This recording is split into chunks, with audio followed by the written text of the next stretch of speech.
En 1969, quand j'ai quitté Israël, quitté, c'est façon de parler, parce que je n'y étais que depuis 2 ans, plus ou moins, j'avais dit que la question géographique était en passe de devenir très secondaire, et qu'on était en Israël partout et n'importe où.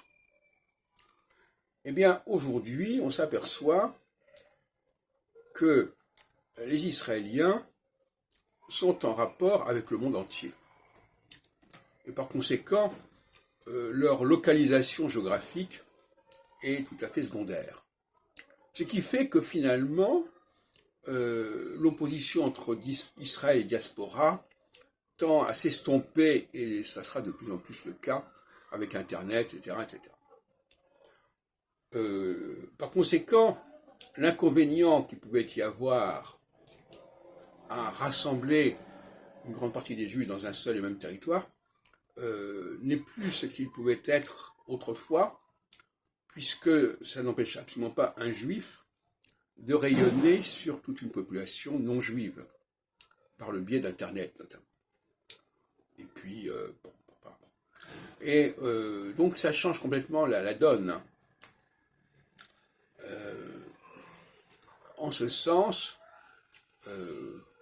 d'ailleurs d'une manière générale, on sait très bien qu'Israël est un ensemble très hétéroclite, très hétérogène, de par les différentes provenances de ces immigrés, ces Olim. Et qu'en Israël, on a une très grande diversité en réalité, linguistique et même dans son rapport à la religion. Et donc par conséquent, d'une certaine manière, le projet du sionisme doit être repensé autrement, à savoir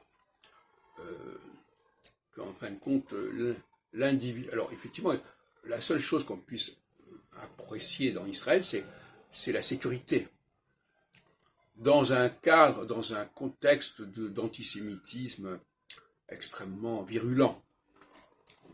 Et là encore, on sait à quel point la sécurité en Israël est une chose complexe et compliquée, et qu'on n'est pas forcément plus protégé en tant que juif, parce que dans la diaspora, un juif, il est perdu dans la nature, dans la masse, alors qu'en Israël, on peut taper dans le tas, si on peut dire. Et ça peut évidemment prendre des proportions considérables, comme on peut le voir dans le rapport d'Israël avec l'Iran et avec la menace atomique.